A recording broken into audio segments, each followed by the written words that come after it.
কালী রাত্রি করি, জগদ্ধাত্রী রাত্রি করি, কত রাত্রি করি, কিন্তু আমাদেরকে জানতে হবে কালীও একদিন কৃষ্ণ হয়েছিল, আর আমার কৃষ্ণ কালী হয়েছিল।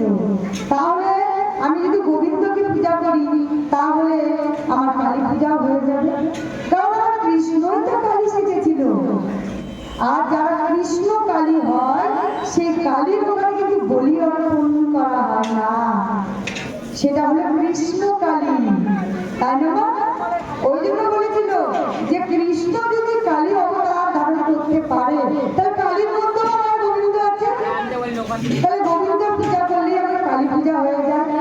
আমার ভোলানাথ হলো মহাবৈষ্ণব, আজকে জগৎবাসীর মাঝারে ভোলানাথই তো আমার হরিনাম প্রচার করেছিল, আর ভোলানাথই আমার এই কলিযুগ হয়েছিল গদাধর।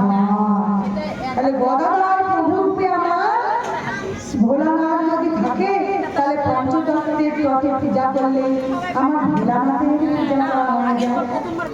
আমার রাধারানী সে কলিযুগ হলো কি গদাধর, তাহলে আমার পঞ্চতত্ত্ব পূজা করলে রাধারানীরও সেবা হয়ে যায়।